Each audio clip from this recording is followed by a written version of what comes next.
এই মঙ্গল রাজা ফলের ভিডিও। এই প্রথম ফলটা বিক্রি হয়ে গেছে, আর এই দ্বিতীয় চালানের ফলে ঝড়ের কারণে এই ফলটা এই অনেক তিলে এসে গেছে। তাই এই গাছ ঘিরেতে ভাই অনেক কষ্ট হচ্ছে। এই কিছু কিছু এই ফলে তিলে এসে গেছে। তারপরে এই ফলের এই যে ফুল ফুটেছে, এই ফুলই ফলটা ধরাবো, তার জন্যেই খুব কষ্ট করতেছি। আর এই বছরে এত কষ্ট, এই টমেটোর মানে সর্বোচ্চ কষ্ট এই বছরে এই টমেটোর চাষে করতে আসছে। এক ভালো করতেছি, আবার একটা গরম বর্ষা, তার জন্য এই মানে পুরো একটা রোগ এসে যাচ্ছে। তা প্রথম ফলটা খুব ভালো হয়েছে, এই দ্বিতীয় চালানের ফলটা কিছুটাই ফলে এই তিলি এসে গেছে। আর এই দ্বিতীয় চালানের ফলে এইবার চালানের ফলে এই যে পুরো ফুল গাছে এই ফুল এই সব এই ফল ধরে ফল আছে, এই ফুলই সব এই ফুলে এই সব ফুলই এই ফল আসলেই এইবার গাছ আমরা আশা করি এইবার ভালো ফলন পাবো। আর শীতের অংশ এসে যাচ্ছে, তাতে করে আর মনে হয় সমস্যা হবে না আশা করা যায়।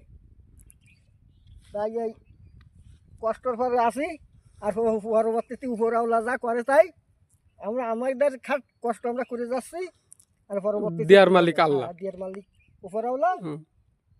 তবে এই মঙ্গল রাজা ফল এ খুব ধরনশালী ফল। এই একবারে ধরলি এক গাছে অন্তত 5 কেজি 7 কেজি ফল একবারেই আসে যায়। এই ফলনটা কি অনেক দিন থাকে? অনেক দিন থাকে। এই কতদিন মাসে শুরু করে এই পৌষ মাস পর্যন্ত একভাবেই হবে, মানে একাধারে তোলা যাবে। একাধারে এক সার মারলি ওষুধ মারলি আবার গাছে পুরো ফল। কিন্তু এই জ্বরের জন্যই এই মানে পুরো গাছটাই নষ্ট হয়ে গেছে। গাছটার বাড়ও তো ভালো, খুব অনেক দিন বুক সমান এসে গেছে, বাড়টা নতুন কসমি গেছে, নতুন এসে গেছে। কিন্তু গাছটা মোটে জ্বরের জন্যই মোটে সমস্যা এসে গেছিল।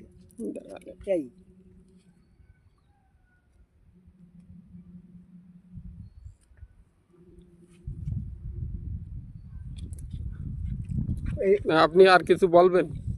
আর কি বলবো, এই আর হয়তো 15 দিন পরে আশা করি আবার ভালো কিছু করতে আমরা পারবো, মানে ভালো দেখাতে পারবো দর্শকদের ভালো দেখাতে পারবো। আর দর্শকরা দেখালি আমরাও খুশি হব।